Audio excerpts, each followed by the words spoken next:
Secret history, before the Templars, the hidden bloodline that ruled Europe.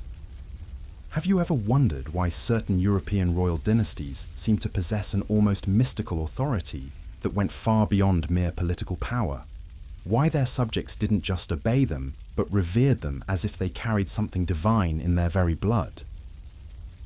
What if I told you that before the famous Knights Templar, before Charlemagne's empire, before the rise of medieval Christendom as we know it, there existed a dynasty so powerful, so spiritually significant, that their very existence threatened to rewrite the foundations of European civilization? Today we're diving into one of history's most carefully buried secrets, a bloodline that ruled vast territories across what is now France, Belgium and Germany for over 3 centuries. Kings who never cut their hair because they believed it contained their sacred power. Rulers who claimed not just divine right, but divine blood. A dynasty that was systematically erased from history so thoroughly that most people have never even heard their name. But their story didn't end with their fall from power. It went underground, protected by secret societies, encoded in symbols, and whispered through the corridors of medieval monasteries. From the mysterious Knights Templar to the enigmatic Freemasons, from the hidden vaults of the Vatican to the coded paintings of Leonardo da Vinci, this bloodline's influence can be traced through 1,000 years of European history. This is the story of the Merovingians, the forgotten dynasty whose secret has been guarded for over 13 centuries. And by the end of this series, you'll understand why their truth was considered so dangerous that it had to be buried beneath layers of legend, myth, and carefully constructed lies. Let's begin in the mist-shrouded forests of 7th century France, where our story opens not with a coronation, but with a murder. The year was 679 AD. Deep in the Ardennes forest, along an ancient Roman road that had seen the passage of legions and barbarian hordes alike, a hunting party moved through the morning mist. Among them rode Dagobert II, King of Austrasia, wrapped in a cloak of royal blue. His presence commanded respect not just from his retinue, but from the very landscape itself. This was no ordinary monarch. Dagobert represented the culmination of a dynasty that had ruled these lands for centuries. The Merovingians claimed descent not from mere mortal kings, but from something far more ancient and sacred. They were the long-haired kings, the sacred bloodline that traced their authority not to Rome or any earthly power, but to the divine itself. But on this cold morning in the Ardennes, that sacred lineage was about to face its greatest test. As the hunting party moved deeper into the forest, they were unaware that they were walking into a trap that had been years in the making. A conspiracy that reached from the highest levels of the Frankish nobility to the inner circles of the church itself. The assassination, when it came, was swift and brutal. A spear through the eye, some chronicles say. Others claim it was a knife to the throat. The exact method matters less than the result. Dagobert II, the last truly independent Merovingian king, lay dead in the forest dirt, his sacred blood seeping into the earth of the realm he had ruled. But here's where the story becomes truly mysterious. In the aftermath of Dagobert's murder, something unprecedented happened. The chroniclers stopped writing, not just about the assassination, but about the entire Merovingian dynasty. It was as if history itself had been instructed to forget. This wasn't just political assassination. This was historical erasure on a scale rarely seen in the medieval world. Within a generation, the Merovingians had been transformed from sacred kings into footnotes. Their symbols were repurposed, their tombs forgotten, their very names scrubbed from the official records. To understand why Dagobert's death mattered so much, we need to step back and examine what made the Merovingians different from every other dynasty in European history. These weren't typical medieval kings who ruled through force of arms or political cunning. They claimed something far more dangerous. They claimed to be sacred by birth. The Merovingian dynasty traced its origins to a semi-legendary figure known as Merovec, from whom they took their name. According to their own traditions, Merovec was born of a supernatural union, his lineage stretching back not just to earthly royalty, but to the divine realm itself. This wasn't mere propaganda or royal mythology. The Merovingians genuinely believed, and taught their subjects to believe, that they carried sacred blood in their veins. This belief manifested in practices that set them apart from all other European rulers. Most famously, Merovingian kings never cut their hair. This wasn't a fashion choice or a cultural quirk. In their understanding, their long hair was the physical vessel of their spiritual power. To cut a Merovingian's hair was to strip him of his divine authority, to sever his connection to the sacred realm from which his power flowed. The ritual importance of their hair was so profound that when enemies wanted to depose a Merovingian king, they didn't need to kill him. They simply had to shear him. A trimmed Merovingian was no longer considered capable of rule. The hair carried not just symbolic meaning, but actual spiritual authority. But the long hair was just the most visible sign of a deeper difference. The Merovingians ruled through what they called divine sanction. But this wasn't the same concept that later medieval kings would claim. They weren't crowned by bishops or invested by the Pope. Their authority came from within, from the sacred blood that flowed through their veins. Contemporary accounts describe Merovingian kings as possessing supernatural abilities. They were said to have prophetic dreams, the power to heal by touch, and an almost mystical connection to the land they ruled. Their subjects didn't just obey them, they venerated them as semi-divine beings walking among mortals. This created a unique form of kingship that had more in common with ancient priest-kings than with the feudal monarchies that would later dominate Europe. The Merovingians were simultaneously temporal rulers and spiritual authorities, earthly kings who claimed direct connection to the divine realm. Their conversion to Christianity under Clovis I in 496 AD only deepened this mystique. The baptism of Clovis was described in chronicles as a miraculous event, with holy oil descending from heaven carried by a dove. This wasn't just a political conversion. It was portrayed as divine confirmation of the Merovingian bloodline's sacred nature. But here's where the story becomes complex. While the Merovingians embraced Christianity, they did so on their own terms. They incorporated Christian symbolism and ritual into their existing understanding of sacred kingship, creating a unique synthesis that made them both Christian rulers and something else entirely. Their Christianity was tinged with elements that made church authorities uncomfortable. They maintained practices that seemed to hark back to pre-Christian traditions. Their understanding of their own divine nature didn't always align with orthodox Christian teaching about the relationship between earthly rulers and heavenly authority. The symbols associated with the Merovingians tell their own story. Golden bees, found in their tombs and incorporated into their royal regalia, represented immortality and resurrection. The fleur-de-lis, which would later become the symbol of French royalty, may have originated as a Merovingian emblem representing the union of earthly and divine power. These weren't mere decorative elements. In the symbolic language of the time, they were declarations of identity and authority. The bee, in particular, carried profound meaning in ancient traditions, representing the soul's journey between mortal and divine realms. For the Merovingians to adopt this symbol was to claim a role as intermediaries between heaven and earth. But perhaps the most significant aspect of Merovingian rule was their relationship to the land itself.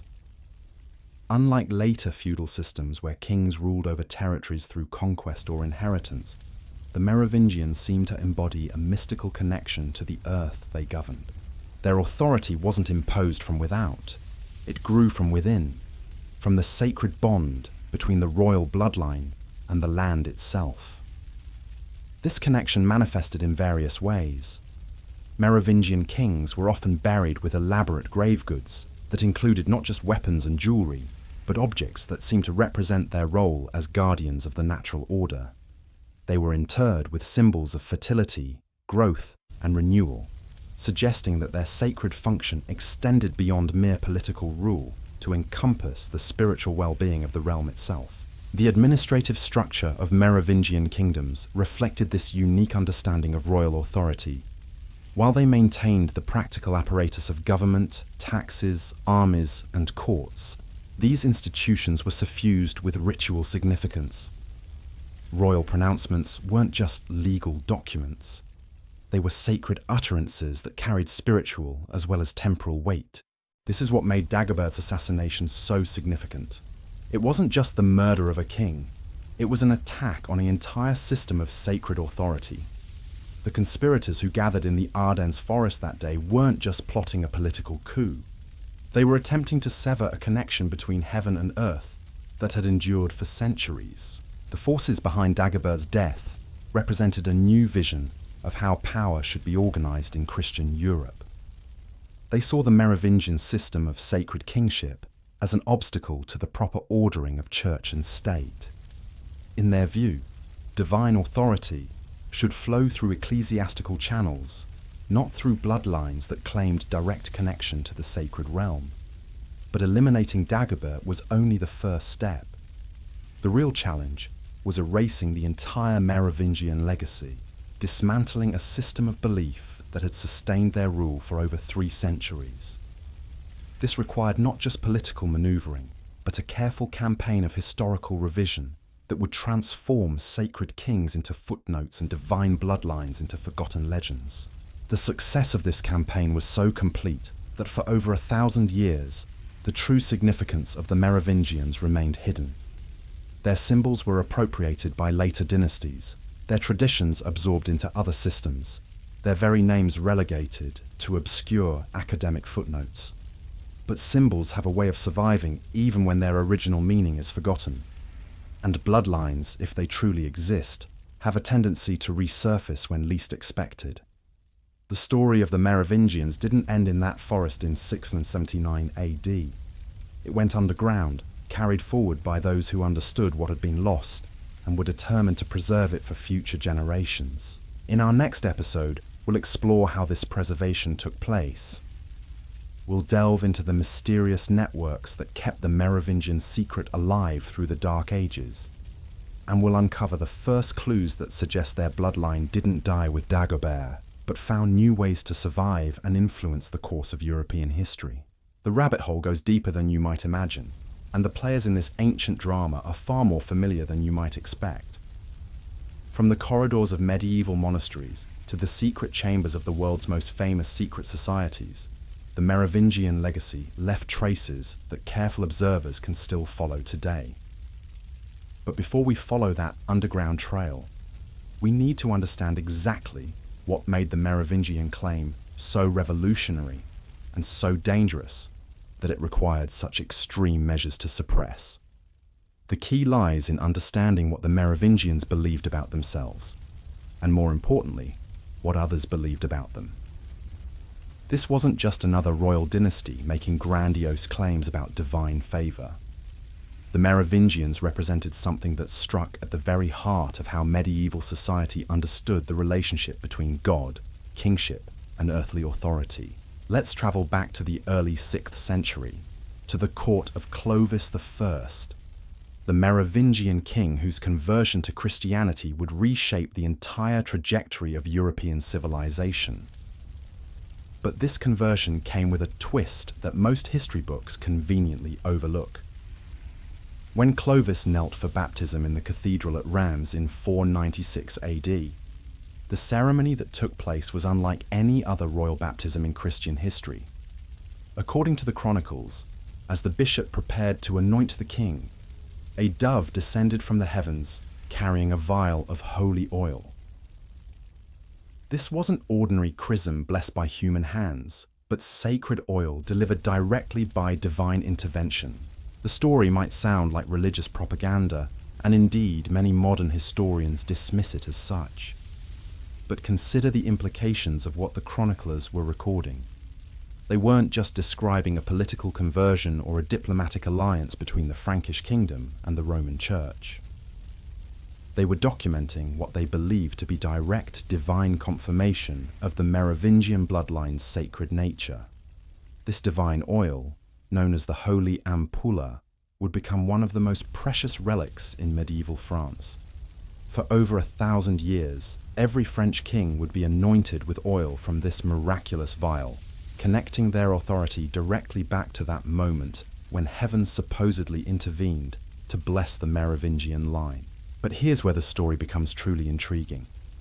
The Merovingians' understanding of their own Christianity was deeply influenced by traditions that predated their conversion. They didn't simply abandon their ancient beliefs when they embraced the new faith. They synthesized them, creating a unique form of Christian kingship that incorporated elements from much older sources. Archaeological evidence from Merovingian burial sites reveals a fascinating blend of Christian and pre-Christian symbolism. Golden bees, solar wheels, and serpent motifs appear alongside crosses and Christian inscriptions. These weren't random decorative choices. They represented a coherent symbolic system that expressed the Merovingians' understanding of their role as bridges between different realms of existence. The bee, in particular, deserves special attention.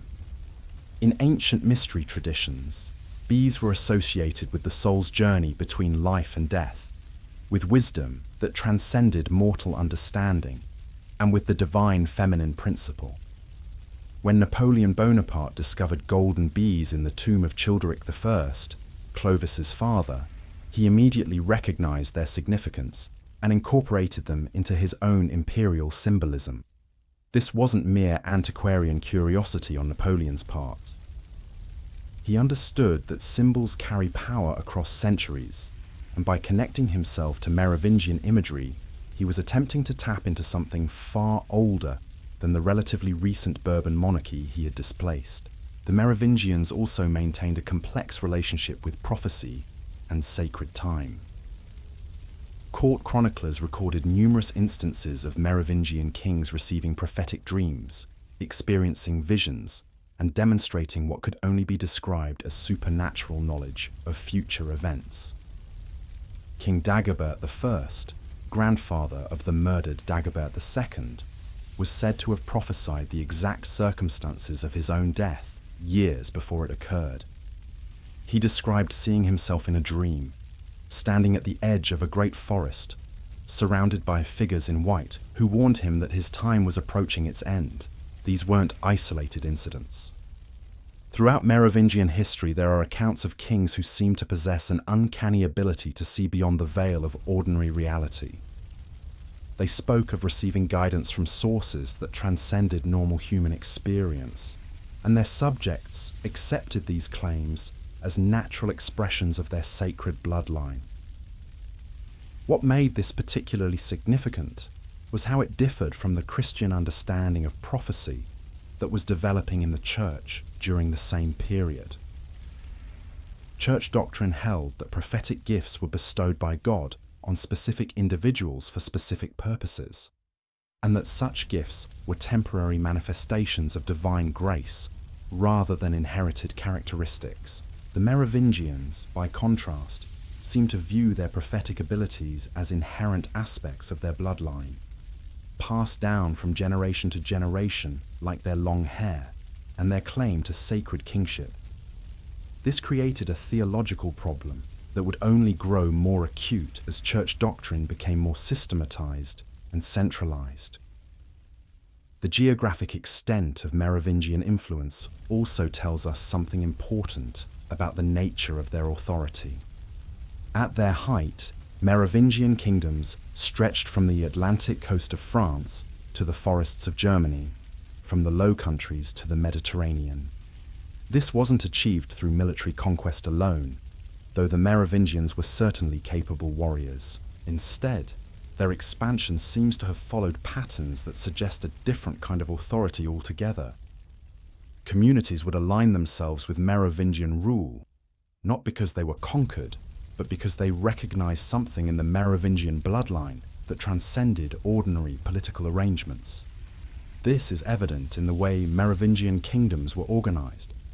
Unlike the rigid hierarchical structures that would characterize later feudal systems, Merovingian realms operated more like networks of sacred centers, each connected to the royal bloodline through bonds that were simultaneously political, spiritual, and mystical.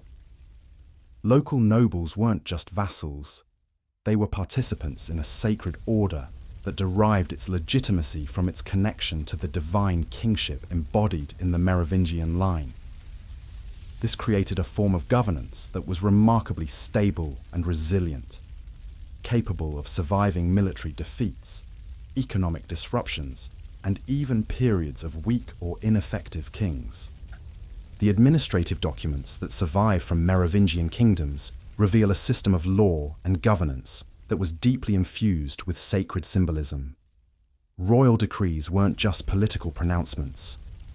They were ritual acts that invoked the cosmic order and called upon divine sanction for earthly arrangements.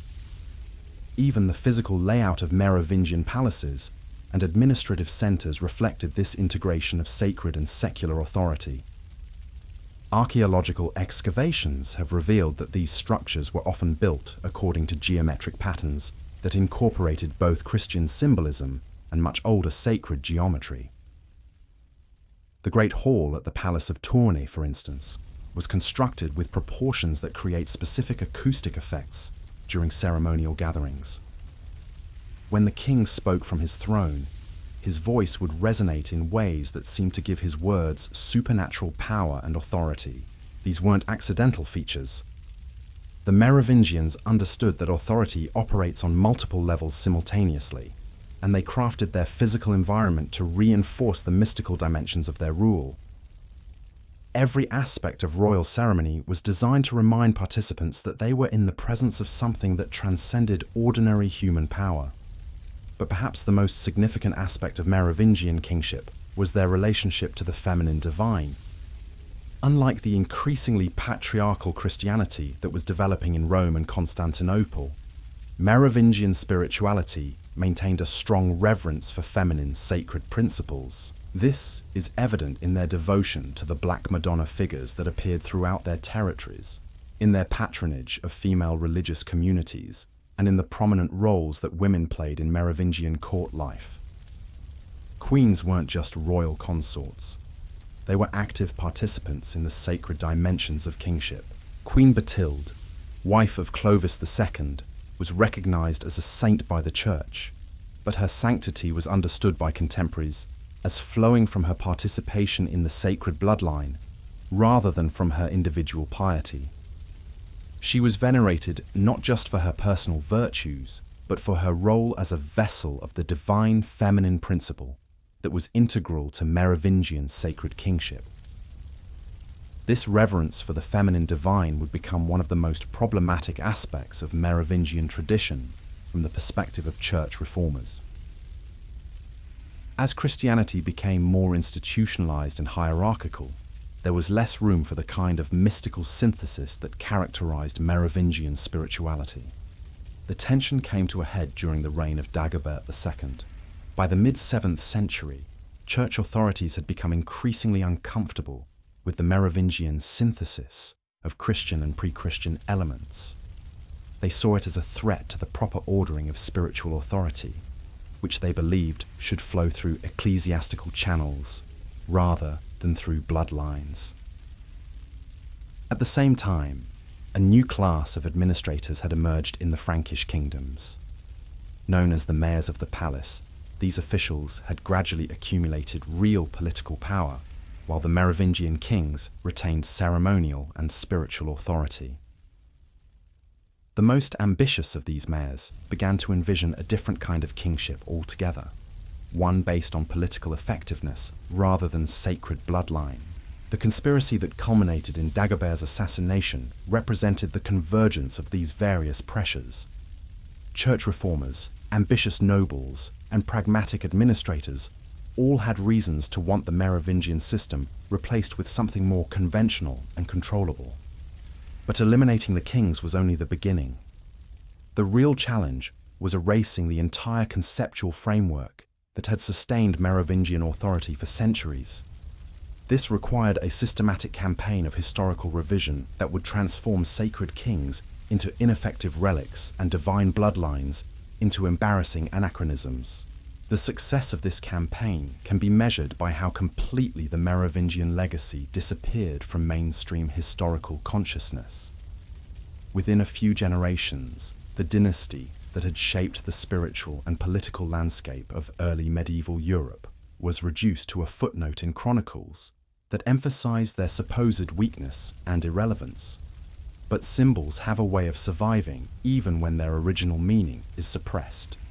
And certain individuals and groups understood exactly what had been lost when the Merovingian line was broken. They began the patient work of preservation, encoding the essential elements of the Merovingian legacy in forms that could survive the coming Dark Ages. This preservation effort would eventually give birth to some of the most mysterious and influential secret societies in European history. From the Knights Templar to the Priory of Sion, from the Rosicrucians to the Freemasons, these organizations would carry forward fragments of the Merovingian secret, waiting for the right moment to reveal what had been hidden. The trail they left behind is subtle but unmistakable, woven through the art, architecture, and literature of medieval and Renaissance Europe. Hidden in plain sight, encrypted in stone and canvas, the Merovingian legacy continued to influence the course of Western civilization long after the last of their kings had fallen. In our next episode, we'll begin to follow this hidden trail. We'll explore how the Merovingian secret was preserved through the dangerous centuries that followed their fall, and we'll uncover the first clues that suggest their influence extended far beyond the political realm into the deepest mysteries of European esoteric tradition. The story is about to become much stranger, and the implications much more profound than anything we've encountered so far. But to understand how this preservation began, we need to venture into the shadows of 8th century Europe, where the first guardians of the Merovingian secret were already at work. In the monasteries scattered across the former Merovingian territories, a quiet revolution was taking place. Monks who had served the sacred kings were now faced with a choice: accept the new order or find ways to preserve what they believed to be a divine truth. Many chose preservation. In the scriptoriums of abbeys from Corbie to Saint-Denis, scribes began the delicate work of encoding Merovingian lore into seemingly innocent religious texts. Genealogies were disguised as saints' lives. Sacred symbols were incorporated into illuminated manuscripts. The true history of the divine bloodline was scattered across hundreds of documents, each containing fragments that would mean nothing to casual observers, but everything to those who knew how to read between the lines. This wasn't mere nostalgia for a fallen dynasty. These monks believed they were preserving something essential to the spiritual order of Europe. In their understanding, the Merovingian bloodline represented a direct connection to the divine that transcended political arrangements. The assassination of Dagobert hadn't just eliminated a king, it had severed a sacred link that had maintained the spiritual balance of Christendom. The new Carolingian dynasty, installed with papal blessing after the Merovingian fall, represented a fundamentally different understanding of kingship. Where the Merovingians had claimed authority through sacred blood, the Carolingians derived their legitimacy through church sanction and military might. It was effective, practical, and entirely conventional. But to the guardians of the old secret, it was also spiritually hollow. Charlemagne, the most famous of the Carolingian rulers, understood the power of symbols better than most. When he was crowned Holy Roman Emperor in 800 AD, he made sure to incorporate certain Merovingian elements into the ceremony. The golden bees that had once adorned Merovingian regalia appeared on Carolingian coins and royal vestments. The sacred oil used for anointing still came from the same miraculous source that had blessed Clovis centuries earlier. This wasn't coincidence. Charlemagne recognized that legitimacy required more than papal approval and military success. It needed the weight of sacred tradition, the sense of connection to something greater than mere human ambition. By appropriating Merovingian symbols while suppressing their true meaning, he attempted to have it both ways. But the guardians of the secret weren't fooled.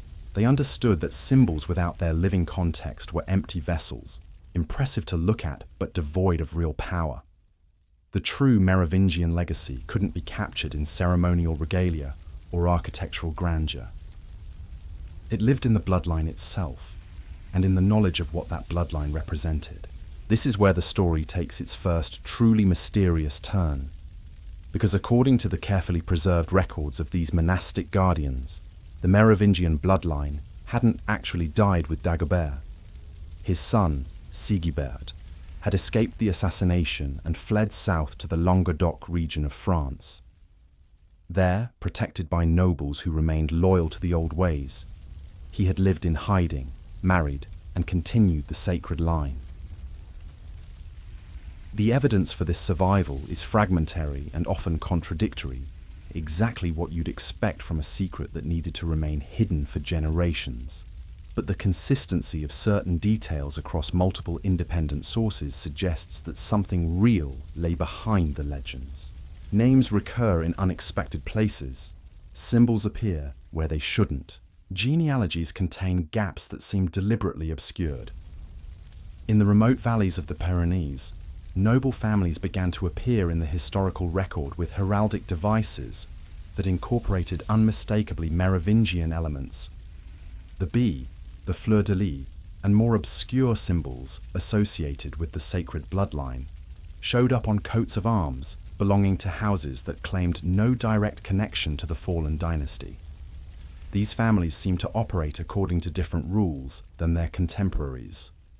They maintained unusual independence from both church and royal authority. They patronized scholars and artists who worked with themes that echoed Merovingian traditions, and they showed a particular devotion to sites and figures associated with what would later become known as the Holy Grail tradition. The Grail legends themselves deserve careful attention in this context. When these stories first began to appear in the literature of medieval Europe, they carried themes that seemed to echo the Merovingian understanding of sacred kingship, the wounded king whose realm suffers until he is healed, the quest for a sacred vessel that represents both spiritual achievement and dynastic legitimacy, the sense that something essential has been lost and must be recovered. But the most significant aspect of the early Grail romances was their geographic setting. These stories were almost invariably set in regions that had once been Merovingian strongholds. The courts described in the romances bore striking resemblances to what we know of Merovingian royal centres, and the knights who sought the Grail often displayed characteristics that echoed the sacred kingship traditions of the fallen dynasty. Chrétien de Troyes, the 12th century poet who created some of the most influential Grail narratives, was patronised by noble houses in Champagne and Flanders that maintained curious connections to Merovingian lore. His unfinished romance, Percival, contains elements that seem to encode genuine historical memories of the sacred bloodline tradition. The Grail itself, in these early versions, wasn't the cup of Christ's passion that it would later become in church-approved retellings. Instead, it was something more mysterious and more dangerous, a vessel that represented the continuation of a sacred bloodline, the preservation of divine authority through human generation rather than institutional succession. This interpretation gains credibility when we examine the other elements that consistently appear in Grail narratives. The emphasis on bloodline and inheritance, the suggestion that the Grail's power is tied to specific families rather than individual virtue, the recurring theme of secrets that must be preserved against hostile forces. All of these elements align perfectly with what we know of Merovingian tradition and the circumstances of their fall. By the early 12th century, this underground preservation effort had begun to take more concrete form. Secret societies began to emerge, dedicated to protecting what they believed to be the most important secret in Christendom. These groups operated under various names and organizational structures, but they shared a common purpose: to preserve the Merovingian bloodline and prepare for its eventual restoration. The most famous of these societies would become known to history as the Knights Templar, but their official mission of protecting pilgrims in the Holy Land may have been a cover for something far more significant. According to evidence that has emerged over the centuries, the Templars were actually guardians of the Merovingian secret, charged with protecting the descendants of the sacred bloodline until the time was right for their return. The timing of the Templars' formation is significant. They appeared in 1119, exactly 440 years after Dagobert's assassination. In the symbolic mathematics of medieval mysticism, this wasn't coincidence. It was a marker, a sign that the time of hiding was ending and the time of active preservation was beginning. The 9 founding Knights of the Temple spent their first decade in Jerusalem, conducting excavations beneath the Temple Mount. Officially, they were preparing quarters for their expanding order, but the scope and secrecy of their digging suggests they were searching for something specific. Historical documents from the period hint that they found what they were looking for. Not treasure in the conventional sense, but documents that confirm the survival of the Merovingian bloodline and its connection to the most sacred traditions of early Christianity. When the Templars returned to Europe, they brought with them more than just military experience and organizational skills. They carried knowledge that would reshape the spiritual landscape of medieval Christendom. Their churches incorporated architectural elements that had been absent from European sacred buildings for centuries. Their ritual practices echoed traditions that seemed to predate conventional Christianity, and their organizational structure reflected principles that bore striking resemblances to Merovingian sacred kingship. The Templar churches deserve particular attention. Unlike the conventional basilica form that dominated Christian architecture, Templar churches were often built as circular or octagonal structures that incorporated complex geometric relationships. These buildings weren't just functional spaces for worship. They were three-dimensional expressions of esoteric knowledge that related to the deepest mysteries of sacred tradition. The famous Temple Church in London, with its circular nave and mysterious effigies of unknown knights, represents this architectural philosophy at its most sophisticated. The proportions of the building encode mathematical relationships that were sacred to ancient mystery schools. The placement of columns and windows creates acoustic effects that enhance the ritual practices conducted within. Every element of the structure serves both practical and symbolic functions. But perhaps the most significant aspect of Templar architecture was its consistent incorporation of symbols associated with the feminine divine. Rose windows, labyrinth patterns, and architectural forms that echoed the sacred geometry of ancient goddess temples appeared throughout their buildings. This wasn't mere aesthetic choice. It reflected a theological understanding that differed significantly from the increasingly patriarchal orthodoxy of medieval Christianity. The Templars seemed to maintain a reverence for the feminine aspects of divinity that had been central to Merovingian spirituality.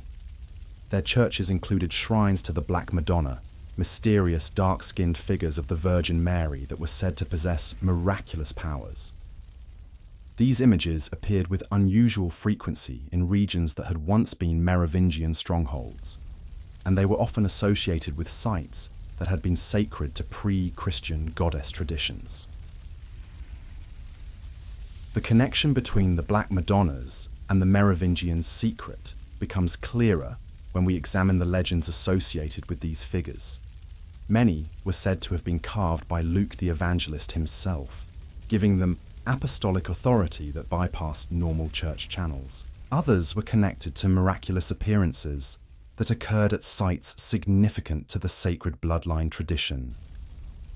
The Black Madonna of Le Puy, for instance, was said to have appeared to a woman suffering from fever, who was instructed in a vision to climb a particular hill where she would find healing.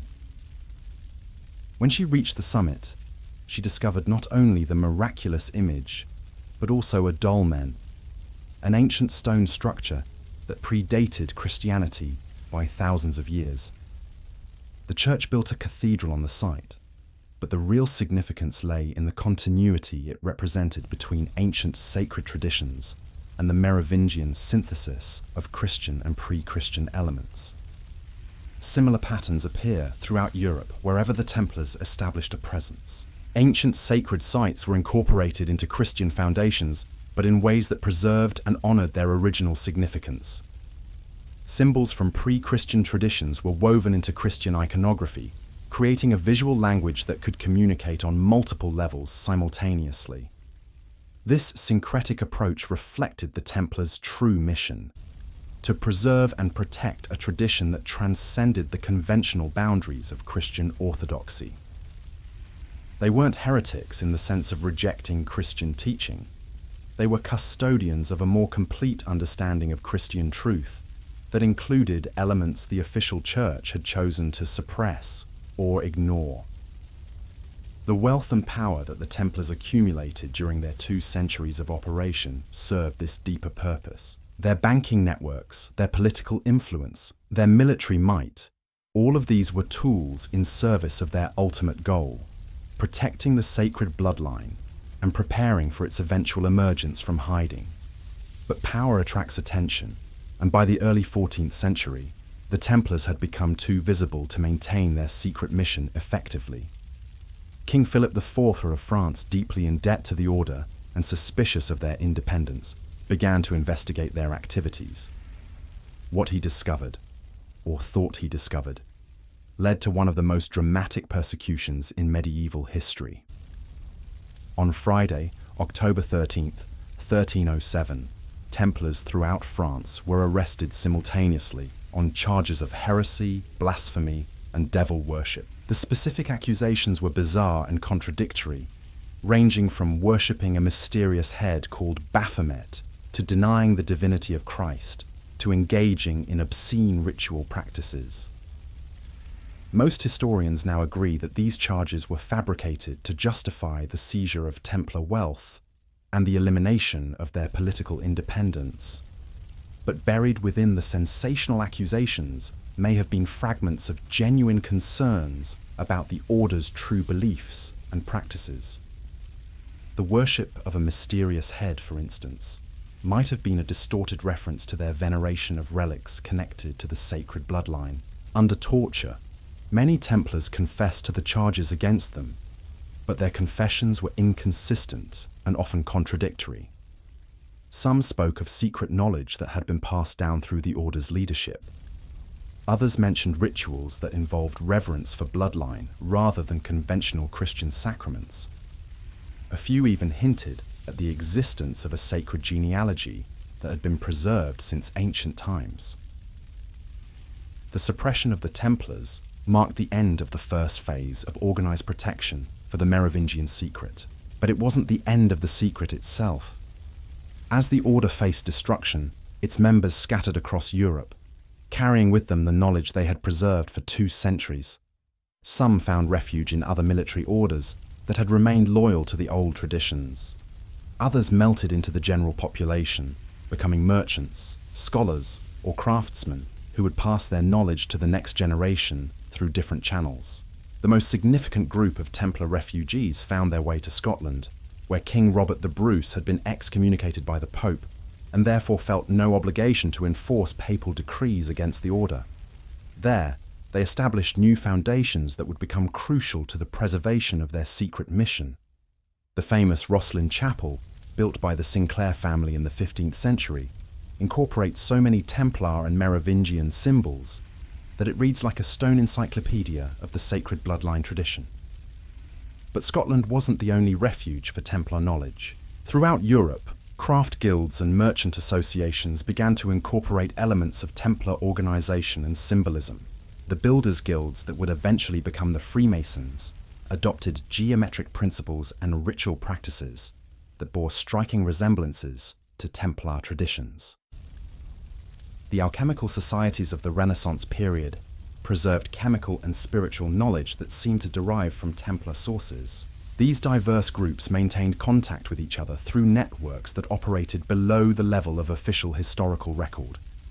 They communicated through symbols, through architectural forms, through artistic works that encoded their shared knowledge in forms that could survive persecution and suppression. The sacred bloodline tradition didn't disappear. It adapted, finding new forms of expression that could flourish in the changing conditions of late medieval and early modern Europe. By the Renaissance, this underground network had grown sophisticated enough to influence mainstream culture in subtle but significant ways.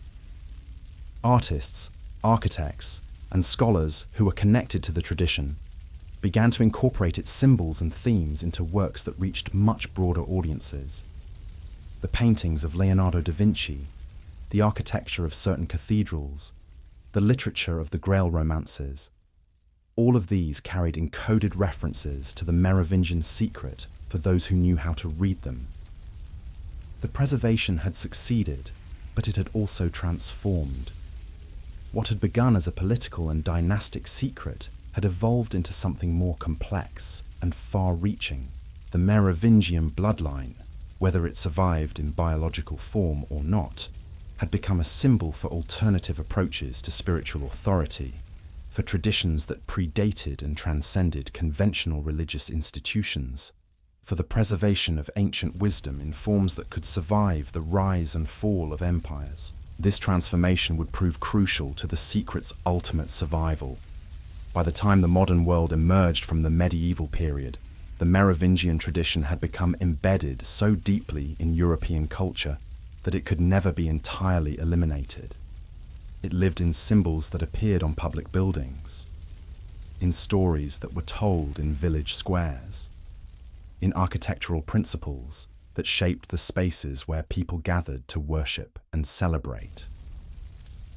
The secret had become part of the cultural DNA of Western civilization, hidden in plain sight, waiting for the right moment and the right circumstances to emerge from the shadows and reclaim its place in the light of history. That moment would come, but not for several more centuries. The guardians of the tradition would need to navigate the dangerous waters of the Reformation, the Enlightenment, and the modern age before their secret could safely be revealed. But they had learned patience over the long centuries of hiding, and they understood that some truths are worth waiting for, no matter how long the wait might be. The Renaissance brought with it more than just artistic rebirth and scientific discovery. Hidden beneath the surface of this cultural flowering, the guardians of the Merovingian secret found new opportunities to encode their ancient knowledge into forms that could reach the highest levels of European society. Artists, architects, and scholars connected to the tradition began to weave their symbols and themes into works that would endure for centuries, creating a visual language that spoke to initiates while remaining invisible to the uninformed. Leonardo da Vinci stands as perhaps the most intriguing figure in this Renaissance preservation effort. His notebooks contain geometric diagrams that echo the sacred mathematics found in Templar architecture.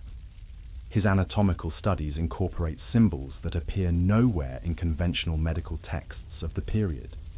And his paintings, particularly those depicting religious scenes, contain anomalies that have puzzled art historians for centuries. Consider the famous Last Supper fresco in Milan. Traditional interpretation identifies the figure seated to Christ's right as the Apostle John, but the feminine features, the flowing auburn hair, and the distinctive positioning suggest something else entirely. The V-shaped space between this figure and Christ creates a form that resembles a chalice, but not the kind you drink from. This is the Grail as vessel, as continuation, as the sacred feminine principle that ensures the perpetuation of the divine bloodline. Leonardo's Virgin of the Rocks presents even more intriguing mysteries. Two versions of this painting exist, housed in different museums, but both incorporate elements that seem to reference traditions outside mainstream Christianity. The rocky cave setting evokes the sacred grottos associated with goddess worship in pre-Christian times. The positioning of the figures creates triangular relationships that echo the geometric principles preserved in Templar and Masonic traditions. But perhaps most significantly, both versions contain subtle anatomical details that suggest knowledge of embryonic development that wouldn't be scientifically documented for centuries. Hidden within the drapery and landscape forms are shapes that unmistakably represent the stages of human gestation. For those who understood the true meaning of the Grail as sacred bloodline, these details would have served as confirmation that Leonardo was indeed an initiate of the tradition. The architectural projects of the Renaissance period provide even clearer evidence of the secret tradition's influence. Filippo Brunelleschi's dome for the Florence Cathedral incorporates proportional relationships that had been absent from Christian architecture since the fall of the Merovingians. The spiral staircases in chateaux throughout the Loire Valley follow patterns that echo the sacred geometry preserved in Templar manuscripts. Even the layout of Renaissance gardens reflected principles that connected the earthly realm to celestial harmonies in ways that recalled Merovingian understanding of sacred kingship. These weren't coincidental developments. Behind the scenes, a network of patrons, scholars, and craftsmen was working to reintroduce ancient wisdom into European culture through forms that would be acceptable to church and secular authorities. Noble families in France, Italy, and the Low Countries maintained libraries that contained manuscripts predating the Carolingian period. Merchant guilds incorporated symbolic elements into their ceremonial practices that preserved fragments of older traditions. The Medici family of Florence exemplifies this phenomenon. Their patronage of artists and scholars wasn't merely an expression of wealth and taste. It served a deeper purpose of preserving and transmitting knowledge that connected Renaissance humanism to much older streams of wisdom. The Platonic Academy they sponsored in Florence became a center for the study of ancient mysteries that had been suppressed by conventional Christianity for centuries. Marsilio Ficino, the Academy's leading philosopher, translated texts from Greek, Arabic, and Latin sources that hadn't been available in Western Europe since before the Merovingian period. His work on Hermetic philosophy, Neoplatonism, and the writings attributed to Dionysius, the Areopagite, reintroduced concepts that had been central to the sacred kingship traditions of the early medieval period. But these scholarly efforts represented only the visible tip of a much larger preservation project. In workshops throughout Europe, craftsmen were learning techniques that had been passed down through guild traditions stretching back to the Templar period. Master masons incorporated sacred geometry into cathedral construction projects that would take generations to complete. Goldsmiths and jewelers created pieces that encoded symbolic messages in forms that could be worn at court without attracting unwanted attention. The printing press, invented in the mid-15th century, created new opportunities for the preservation and dissemination of hidden knowledge. Books could now be produced in multiple copies and distributed across wide geographic areas, making it much more difficult for authorities to suppress dangerous ideas through the destruction of single manuscripts. Alchemical texts proliferated during this period, ostensibly dealing with the transformation of base metals into gold, but actually encoding spiritual and genealogical knowledge that related to the transformation of ordinary humanity into something sacred and divine.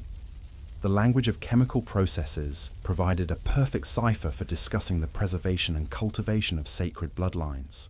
The Rosicrucian manifestos that appeared in early 17th century Germany represent a culmination of this Renaissance preservation effort.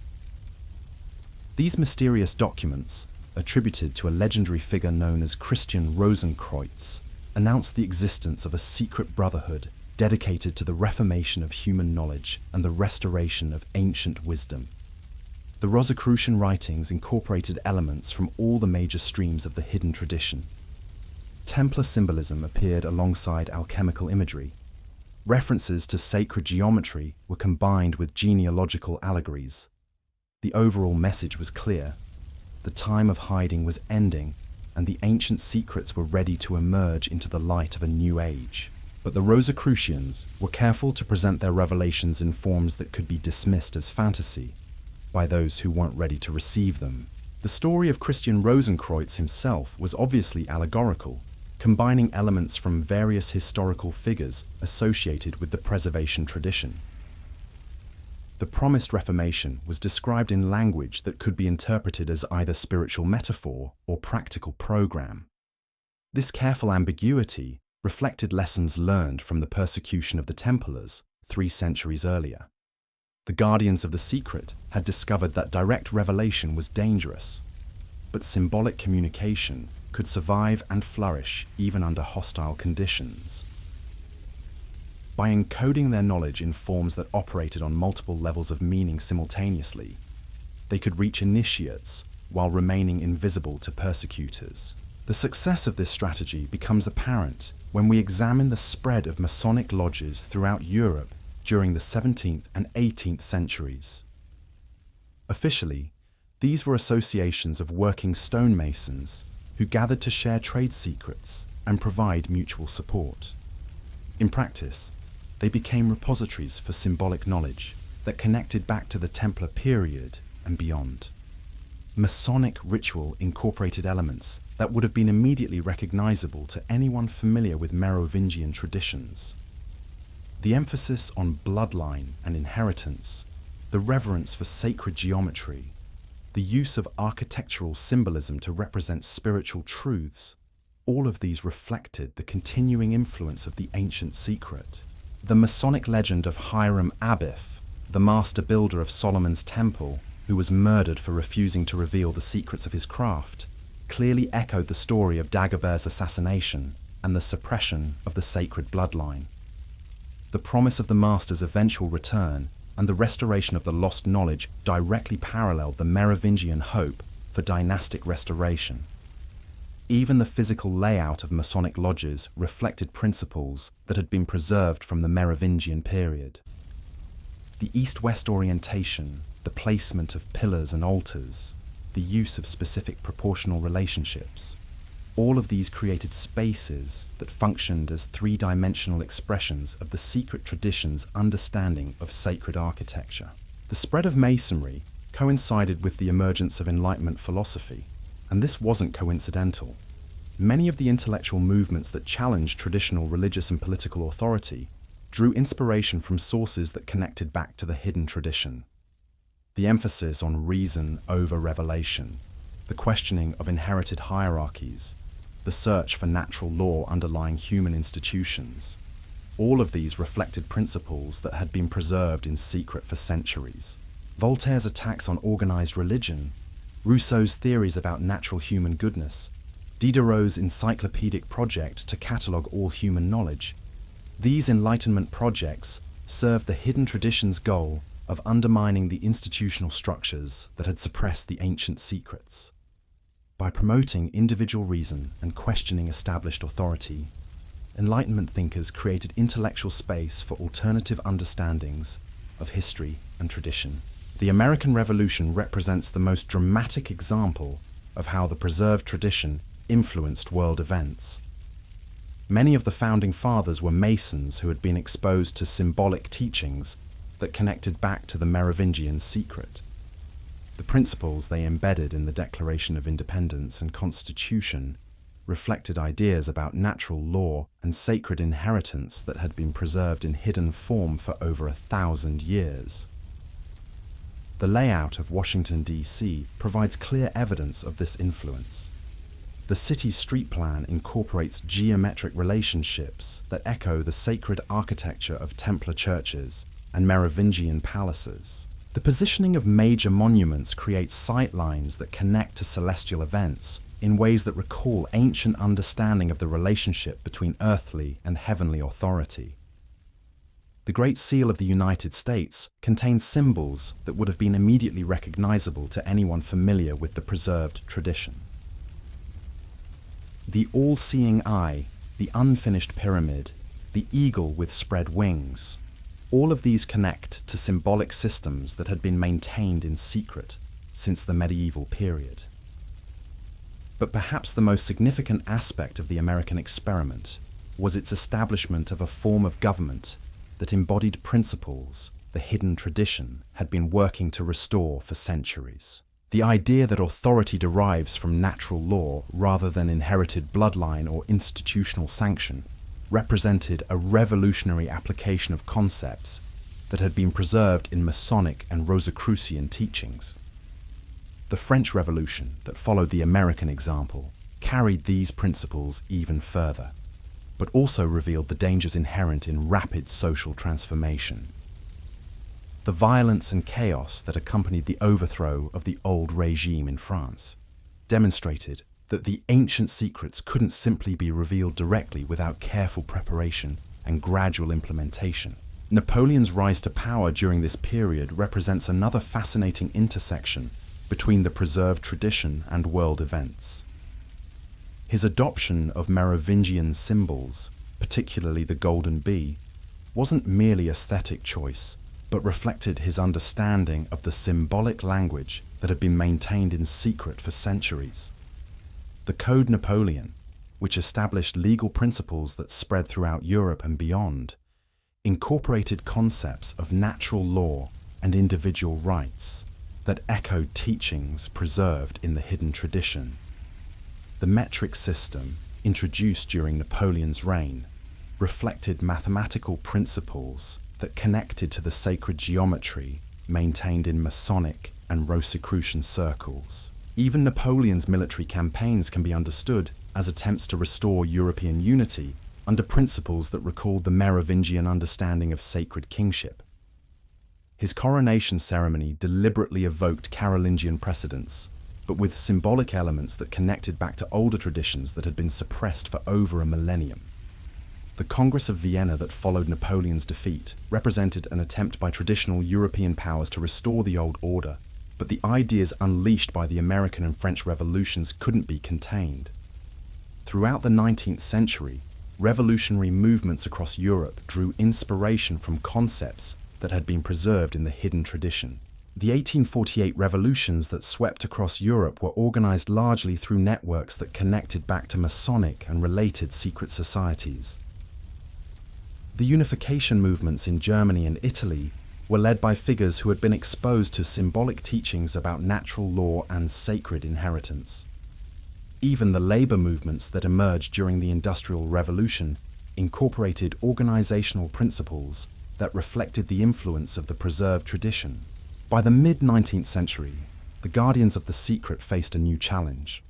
The ancient knowledge they had preserved for over 1,000 years was beginning to emerge into public consciousness through multiple channels simultaneously. Academic scholars were rediscovering medieval manuscripts that contained fragments of the suppressed history. Archaeological discoveries were revealing evidence of pre-Christian traditions that had influenced early European civilization. Popular interest in ancient mysteries was creating demand for information that had previously been restricted to initiates. This emergence created both opportunities and dangers. On one hand, the changing intellectual climate made it possible to discuss ideas that would have been dangerously heretical in earlier periods. On the other hand, partial revelation carried the risk of distortion and misunderstanding that could corrupt the tradition's essential teachings. The solution adopted by the tradition's guardians was characteristically subtle. Rather than attempting to control the emerging information, they began to guide it, ensuring that genuine revelation was accompanied by the context necessary for proper understanding. Scholarly societies were established to study medieval history and archaeology. Publishing ventures were launched to make important texts available to qualified researchers. Educational institutions were founded to train individuals in the analytical skills necessary to interpret complex symbolic systems. This guidance effort required unprecedented coordination among groups that had operated independently for centuries. Masonic lodges, Rosicrucian circles, academic institutions, and publishing houses all needed to work together while maintaining their distinct identities and purposes. The network that emerged from this coordination would prove capable of influencing cultural and intellectual developments on a global scale. The Victorian era's fascination with ancient mysteries, medieval romanticism, and archaeological discovery provided perfect cover for this guided revelation project. Popular novels about Arthurian legends introduced millions of readers to themes connected to the Grail tradition. Archaeological expeditions uncovered evidence of pre-Christian civilizations that had influenced early European development. Academic conferences brought together scholars from different disciplines to share research that gradually assembled a more complete picture of suppressed historical traditions. But even as the ancient secrets began to emerge into public consciousness, their most essential elements remained carefully protected. The actual survival of the Merovingian bloodline, the specific locations where crucial documents were preserved, the identities of families and organizations that maintained the tradition, all of these continued to be guarded with the same care that had protected them for over a millennium. The 20th century would bring challenges that would test this protective system in ways that previous generations could never have imagined. 2 world wars, revolutionary political movements, and technological developments that made global communication instantaneous would all impact the careful balance between revelation and concealment that the tradition's guardians had maintained for so long. But by then, the ancient secret had become so deeply embedded in Western culture that it could survive even the most dramatic upheavals. The symbols were carved in stone on public buildings. The ideas were encoded in legal and political systems. The knowledge was preserved in libraries and museums around the world. The bloodline, whether biological or symbolic, had become part of the cultural DNA of modern civilization. The stage was set for the final phase of a preservation project that had lasted over 13 centuries. The time was approaching when the secret could finally be revealed in its complete form, when the hidden history could emerge from the shadows and take its place in the light of historical understanding. But that revelation would come with its own challenges and dangers, as the guardians of the tradition were about to discover. The industrial age brought with it new forms of power that the ancient guardians had never encountered before. Steam engines thundered across landscapes that had once known only the gentle rhythm of horse hooves. Telegraph lines carried messages faster than any medieval courier could have imagined. And in the great cities that sprouted like iron flowers across Europe and America, millions of people gathered in concentrations that dwarfed the largest medieval courts. For the preservers of the Merovingian secret, these changes represented both unprecedented opportunity and mortal danger. The same technologies that could spread their carefully guarded knowledge to audiences beyond their wildest dreams could also expose their networks to scrutiny from hostile forces, equipped with investigative capabilities that no previous generation had possessed. The response was characteristically subtle and sophisticated. Rather than resist the new technologies, the tradition's guardians embraced them, but on their own terms. Newspapers owned by families connected to the preservation network began publishing articles about medieval history that contained carefully encoded references to the suppressed traditions. Railway companies incorporated Masonic symbols into their corporate emblems, creating a visual language that could communicate across vast distances to those who knew how to read it. The great museums that arose during this period served a particularly important function in the preservation strategy. Artifacts that had been hidden in private collections for centuries could now be displayed publicly, but in contexts that obscured their true significance to casual observers, while making them available for study by serious researchers. The British Museum, the Louvre, the Smithsonian, all became repositories for objects that told the story of the hidden tradition to those who possessed the knowledge necessary to interpret them correctly. Banking families played a crucial role in this 19th century phase of the preservation effort. The Rothschilds, the Morgans, the Warburgs, these financial dynasties possessed the resources necessary to fund large-scale projects that could influence cultural and intellectual development across multiple countries simultaneously. Their patronage of archaeological expeditions, scholarly research, and artistic endeavors created a network of influence that operated largely below the level of public awareness. The expansion of higher education during this period provided another avenue for the guided revelation of ancient secrets. Universities that had been founded centuries earlier by groups connected to the preservation tradition began to establish new departments dedicated to the study of medieval history, comparative religion, and ancient languages. These academic programs trained generations of scholars who gradually assembled a more complete picture of European history that included elements the Church had suppressed for over a millennium. But perhaps the most significant development of the Industrial Age was the emergence of a global communication network that made coordination between preservation groups on different continents not just possible, but routine. Masonic lodges in London could now maintain regular contact with their counterparts in New York, Paris, and Vienna. Rosicrucian circles could share research and coordinate activities across national boundaries that had previously seemed insurmountable. This global coordination became essential as the Industrial Age progressed and the ancient secrets began to attract attention from forces that posed new kinds of threats to the preservation tradition.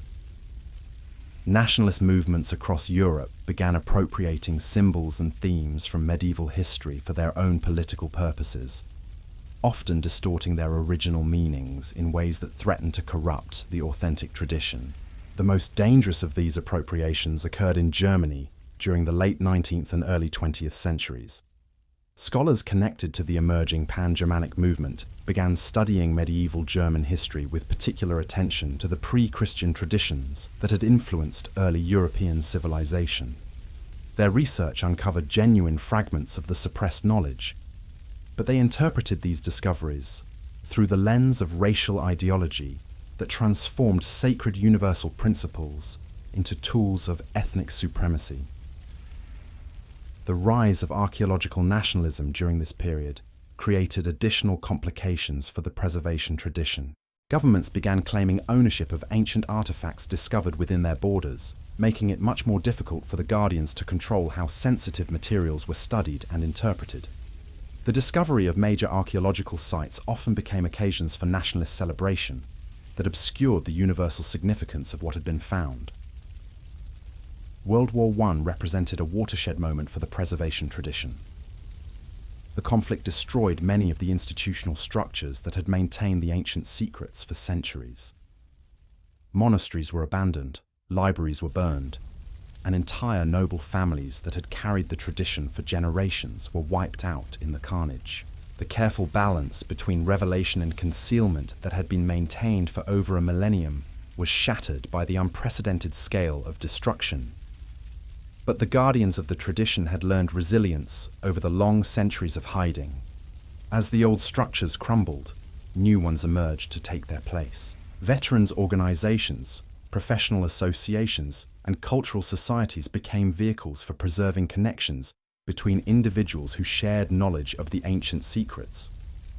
The tradition adapted once again, finding new forms of expression that could survive in the changed conditions of the modern world. The interwar period saw an explosion of popular interest in ancient mysteries and esoteric traditions.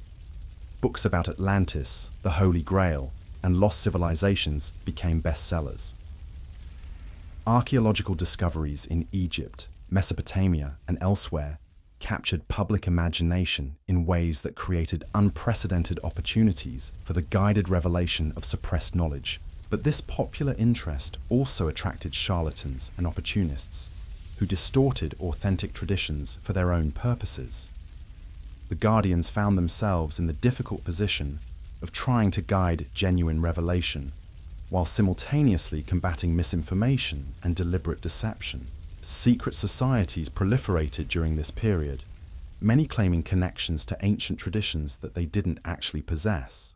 The rise of totalitarian movements in Germany, Italy, and the Soviet Union created new dangers for the preservation tradition. These regimes possessed investigative capabilities that exceeded anything in previous history, and they were actively hostile to the kind of international networks that the Guardians had built over centuries. The Nazi regime in particular launched systematic efforts to appropriate symbols and traditions connected to the ancient Germanic past, often distorting their meanings in ways that served ideological purposes completely opposed to the universal principles they originally represented. Some groups connected to the preservation tradition attempted to work with these new regimes, believing they could guide them toward a more authentic understanding of the ancient traditions. These efforts proved disastrously naive. The totalitarian movements were interested only in symbols and narratives that could serve their political purposes. not in the genuine wisdom that the preservation tradition had maintained for over a millennium. The Second World War brought destruction on a scale that made the previous conflict seem limited by comparison. Entire cities were reduced to rubble. Libraries that had preserved ancient manuscripts for centuries were destroyed in bombing raids, and networks that had maintained connections across Europe for generations were scattered to the winds. But once again, the tradition's guardians demonstrated their remarkable adaptability. As Europe burned around them, they found ways to preserve their most essential knowledge and maintain connections that would allow for reconstruction once the conflict ended. Documents were microfilmed and hidden in multiple locations. Key individuals were evacuated to safe havens in neutral countries. Plans were made for rebuilding the preservation network once peace returned. The post-war period brought challenges that were in some ways more difficult than the destruction of the war itself. The emergence of the United States and Soviet Union as global superpowers created a bipolar world in which the kind of international networks the preservation tradition required became objects of suspicion from intelligence agencies on both sides of the Iron Curtain. The development of electronic surveillance capabilities by government agencies posed particular problems for groups that had always relied on secrecy for their survival. Communication methods that had been secure for centuries became vulnerable to interception and decoding by intelligence services equipped with unprecedented technological capabilities. But the post-war period also brought new opportunities. The establishment of international organizations like the United Nations, NATO, and the European Economic Community created legitimate frameworks for the kind of international cooperation the preservation tradition required. Academic exchanges, cultural programs, and scientific collaborations provided cover for activities that would have been impossible during the age of absolute monarchies. The explosion of higher education that occurred in the decades following the war created vast new audiences for the kind of scholarly research that could reveal ancient secrets in academically acceptable forms. University programs in medieval studies, comparative religion, and archaeology trained thousands of researchers who gradually assembled a more complete picture of European history that included many elements the Church had suppressed for over a millennium. The development of mass media during this period provided unprecedented opportunities for reaching general audiences with information that had previously been restricted to small circles of initiates. Television documentaries, popular magazines, and paperback books could introduce millions of people to ideas and symbols that connected to the ancient tradition, even if the full context wasn't always provided. By the 1960s, the cultural climate had changed dramatically from what it had been even a generation earlier. The authority of traditional religious institutions was being questioned by broad segments of the population. Interest in alternative spirituality and ancient wisdom traditions was exploding. Archaeological discoveries were revealing evidence of sophisticated civilizations that predated the rise of Christianity by thousands of years. These developments created the most favorable conditions for revelation that the preservation tradition had encountered since the fall of the Merovingians over a millennium earlier. For the first time in centuries, it became possible to discuss ideas that would have been dangerously heretical in previous periods without facing persecution or suppression. The guardians of the tradition faced a momentous decision. Should they continue the careful policy of gradual revelation that had served them for over 1,000 years? Or was it finally time to reveal the complete truth about the Merovingian bloodline and its survival through the centuries? The decision they made would reshape the cultural landscape of the late 20th century and create reverberations that continue to influence our understanding of history, religion, and the nature of sacred authority to this day. In 1967, a mysterious document appeared in the Bibliothèque Nationale in Paris, filed under the innocuous title Dossier Secrets. It contained genealogical charts, historical references, and lists of grand masters that claimed to trace the survival of the Merovingian bloodline through an organization called the Priory of Sion. The document appeared to be the work of amateur historians, and most professional scholars dismissed it as fantasy or deliberate fraud. But buried within the obviously fabricated elements were details too precise and obscure to dismiss entirely. Ancient family trees that matched genuine historical records. References to real documents that could be verified in archives across Europe. Symbols and heraldic devices that connected to authentic medieval traditions. The dossier's secrets represented a new phase in the preservation tradition's revelation strategy. Rather than continuing the slow process of academic disclosure that had characterized previous centuries, the Guardians had decided to release a significant portion of their knowledge in a form that could be dismissed as fiction by those who weren't ready to receive it, while providing genuine researchers with clues that could lead to much deeper discoveries. The strategy proved remarkably effective. The documents attracted the attention of serious researchers who began following the trails they provided, leading to genuine discoveries about suppressed aspects of European history. At the same time, the obviously questionable elements of the dossiers allowed skeptics to dismiss the entire phenomenon as elaborate hoax, protecting the tradition from unwanted attention from hostile forces. The publication of Holy Holy Grail in 1982 marked another milestone in this revelation process.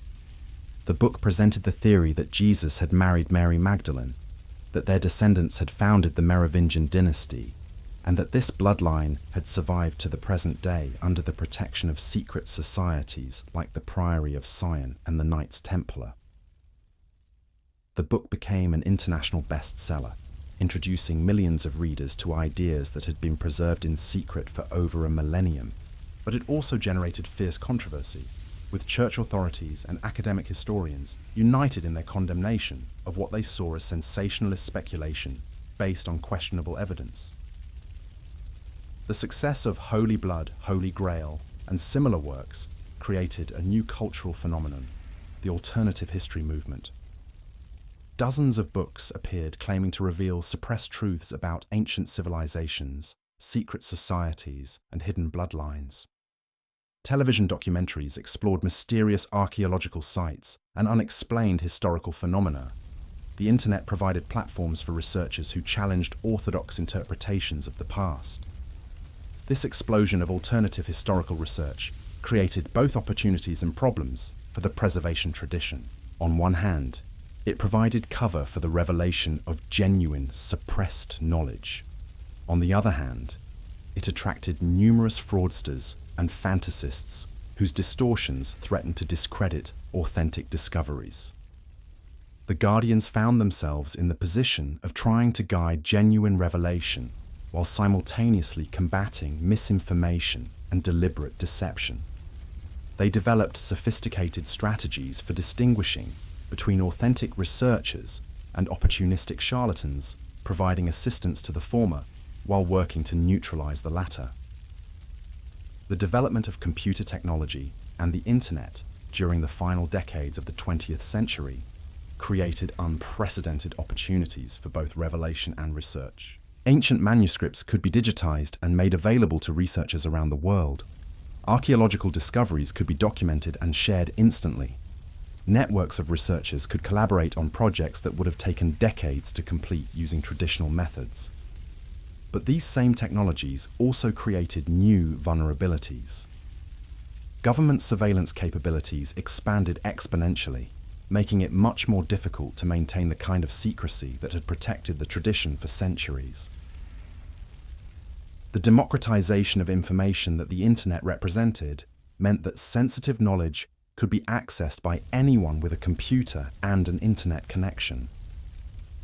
The Guardians adapted by developing new forms of concealment that took advantage of the very openness of the digital age. Information could be hidden in plain sight by embedding it in vast databases where it would be invisible to casual browsers, but accessible to researchers who knew what they were looking for. Encrypted communication systems allowed for secure coordination between preservation groups around the world. By the beginning of the 21st century, the ancient secret that had been preserved for over 1300 years was finally ready for complete revelation. The cultural, technological, and intellectual conditions necessary for understanding and accepting the truth about the Merovingian bloodline and its significance had finally been achieved. The stage was set for the most dramatic revelation in the history of Western civilization. The hidden dynasty that had shaped European development for over 3 centuries was about to emerge from the shadows and reclaim its place in the light of historical understanding. But even as this final revelation approached, questions remained that would challenge everything we thought we knew about history, religion, and the nature of sacred authority itself. Was the Merovingian bloodline a biological reality that had survived through careful preservation, or had it evolved into something more symbolic but equally powerful? Did the secret societies that claimed to protect it actually possess the knowledge they claimed, or had they become guardians of empty rituals whose original meaning had been lost? Most importantly, what would it mean for our understanding of Christianity, European history, and the foundations of Western civilization if the claims about the Merovingian bloodline proved to be true? The implications were staggering, and the guardians of the tradition knew that revealing the complete truth would transform not just historical scholarship, but the fundamental assumptions on which modern society was built.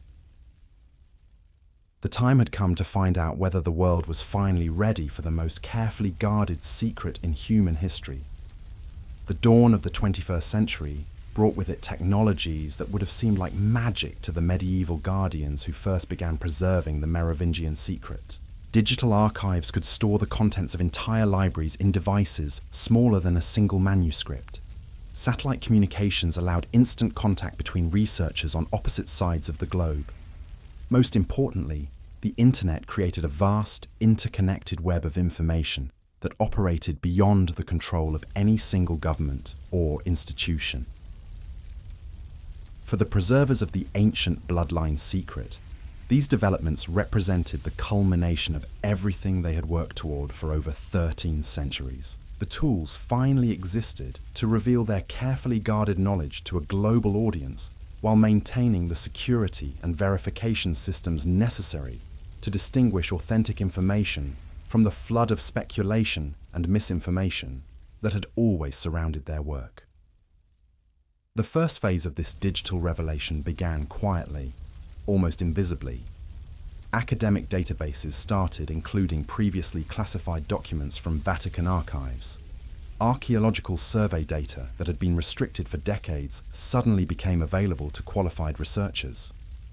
Genealogical records that had been held in private family collections for centuries were digitized and made accessible through specialized research platforms.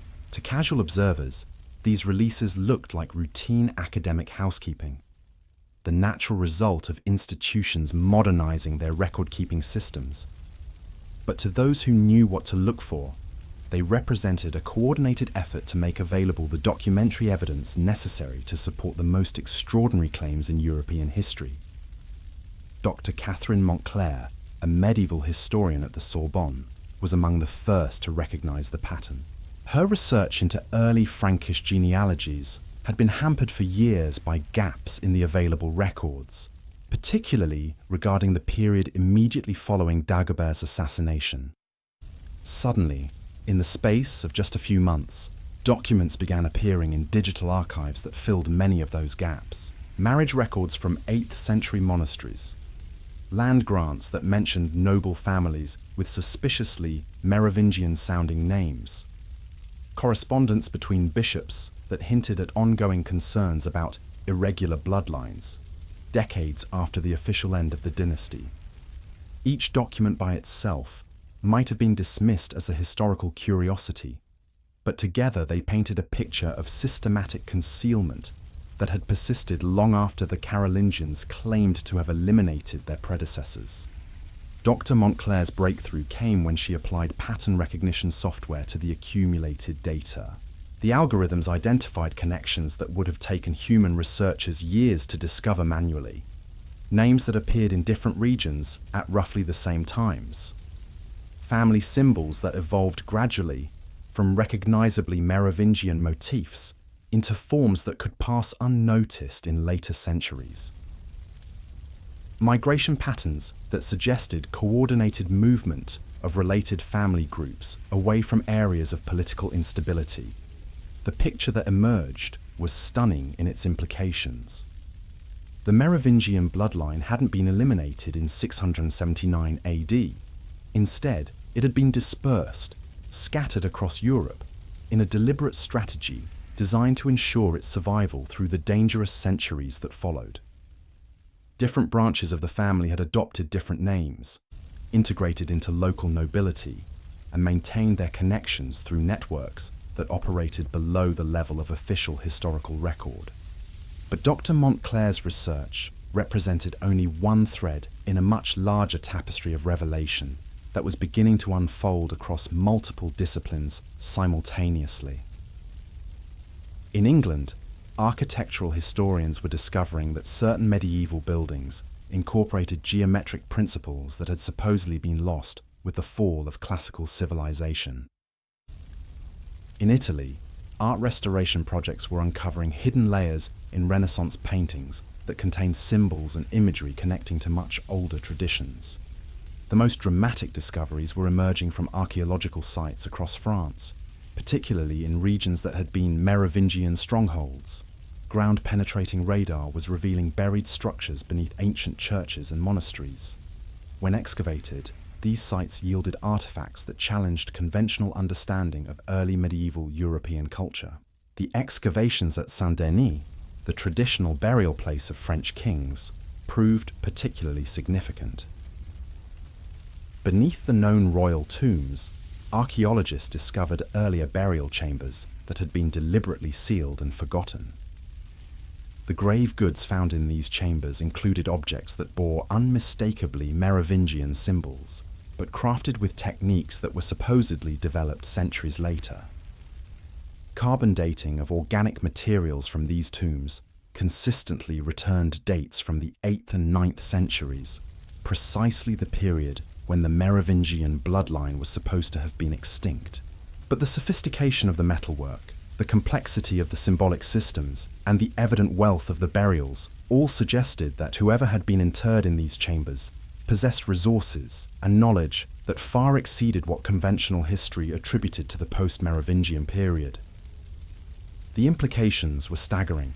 If these burials represented Merovingian descendants who had survived the official extinction of their dynasty, then everything historians thought they knew about the transition from the early to high medieval period would need to be reconsidered. But archaeological evidence was only part of a much larger revelation that was emerging from multiple sources simultaneously. Genetic research, using DNA samples from authenticated Merovingian remains, was beginning to trace biological connections that extended far beyond the traditionally accepted end of the dynasty. Dr. James Sinclair, a geneticist at Edinburgh University, whose own family name connected to the Scottish preservers of Templar traditions, had been quietly building a database of genetic markers found in remains from confirmed Merovingian burial sites. When he began comparing these markers to DNA samples from living members of European noble families, the results defied explanation. Genetic signatures that matched Merovingian patterns appeared in family lines across France, Spain, England, and Scotland. The distribution wasn't random. It followed patterns that suggested deliberate preservation and cultivation over many generations. Most remarkably, some of the strongest genetic connections appeared in families that had no documented historical connection to the Merovingian dynasty, but whose genealogies contained the kinds of gaps and inconsistencies that might indicate deliberate concealment. The Sinclair family's own genetic profile proved particularly intriguing. Dr. Sinclair's DNA contained markers that appeared nowhere else in the Scottish population, but matched samples from Merovingian burial sites with remarkable precision. When he extended his research to other members of families associated with Rosslyn Chapel and the Scottish Templar refugees, similar patterns emerged consistently. These genetic discoveries were being paralleled by breakthroughs in other fields that painted an increasingly coherent picture of systematic historical concealment. Linguistic analysis of medieval texts was revealing coded messages that had remained hidden for centuries. Astronomical calculations were showing that certain architectural alignments in Templar and Masonic buildings corresponded to celestial events that had special significance in Merovingian royal traditions. Perhaps most significantly, advances in cryptography were finally allowing researchers to decode documents that had been considered indecipherable for generations. The famous Shepherd's document from near Arles, long dismissed as meaningless scribal practice, proved to contain a sophisticated cipher that revealed genealogical information connecting prominent Renaissance families to much older bloodlines. As these various threads of research began to converge, a new understanding of European history started to emerge that was radically different from orthodox academic interpretations. The medieval period hadn't been a simple progression from primitive Germanic kingdoms to sophisticated feudal hierarchies. Instead, it had been characterized by a hidden struggle between two fundamentally different conceptions of authority and legitimacy. On one side stood the institutional approach represented by the Carolingian Papal Alliance, which held that legitimate authority flowed through established channels of succession, whether royal or ecclesiastical. On the other stood the bloodline tradition embodied by the Merovingians and their secret protectors, which maintained that certain forms of authority were inherent in specific family lines and couldn't be transferred or eliminated through political maneuvering. This struggle had continued for over a millennium, sometimes breaking into open conflict, more often playing out through subtle influences on cultural and intellectual development. The preservation networks that protected the Merovingian secret had simultaneously worked to undermine the monopolistic claims of church and state authority, promoting ideas about natural law, individual rights, and limited government that would eventually reshape Western civilization. The American Revolution, the French Revolution, the development of constitutional democracy, even the modern concept of human rights, all could be traced back to principles that had been preserved and transmitted by the guardians of the ancient bloodline tradition. The secret societies that protected the Merovingian legacy hadn't just been passive preservers of historical curiosities. They had been active agents in the transformation of European and world civilization.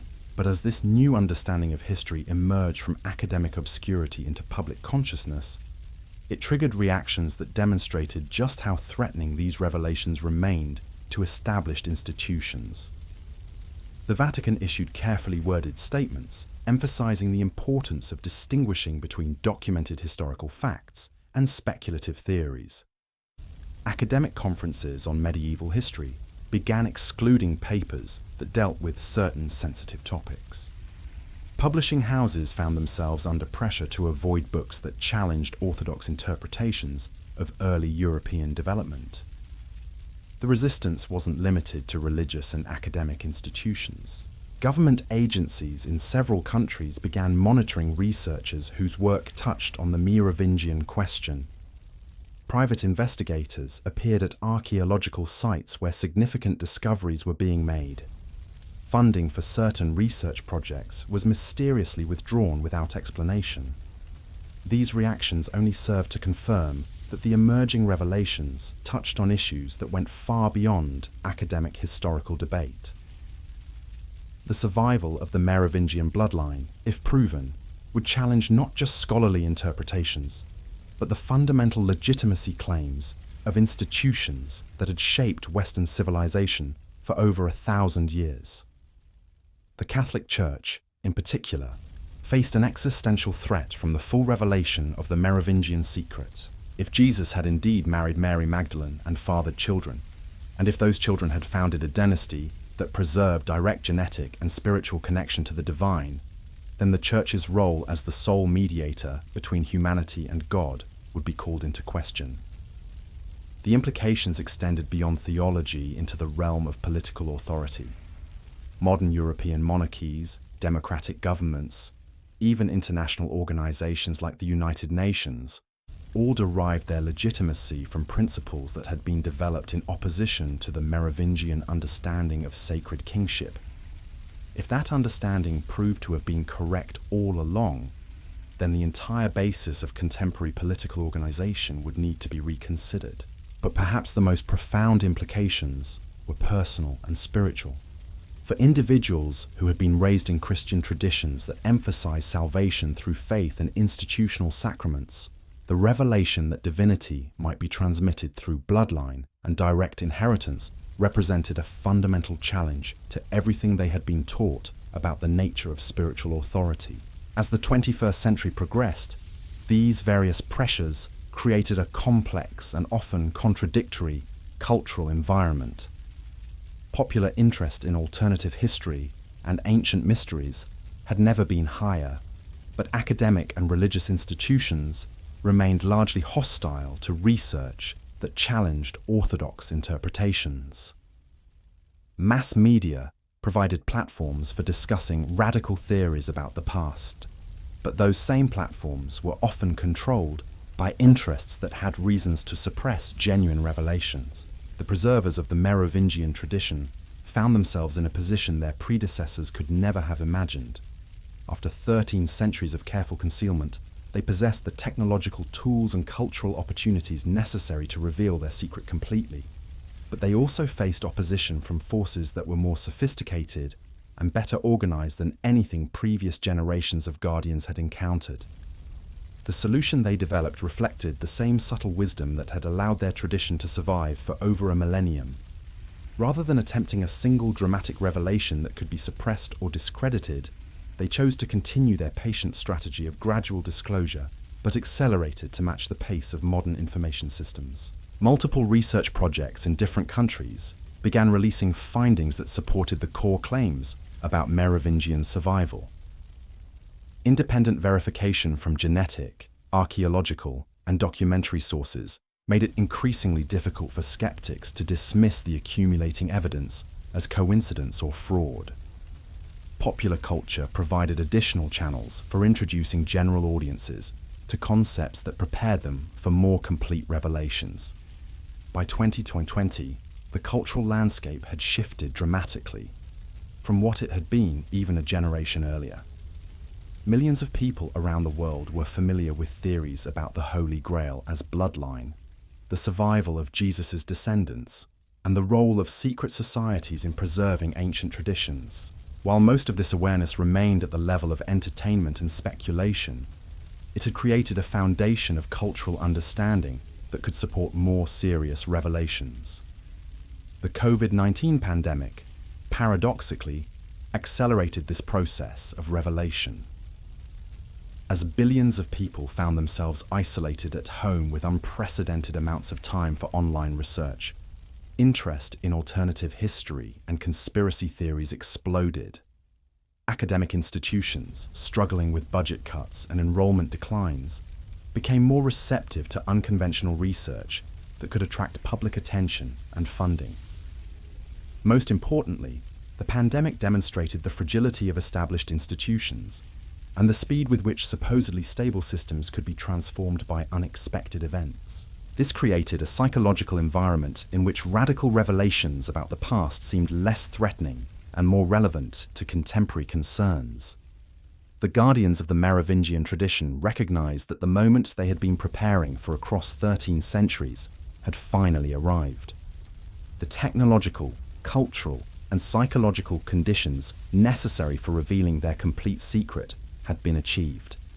The question was no longer whether to reveal the truth, but how to do so in a way that would maximize understanding while minimizing the chaos that such revelations might unleash. The answer they developed would prove to be as elegant and sophisticated as anything their predecessors had devised during the long centuries of concealment. But it would also represent something entirely new in the history of their tradition. A complete and final revelation that would transform the hidden dynasty from a carefully guarded secret into a recognized part of human heritage. The Merovingian bloodline was about to emerge from the shadows for the final time, not as conquerors seeking to reclaim lost thrones, but as teachers offering to share the wisdom they had preserved through the long night of historical suppression.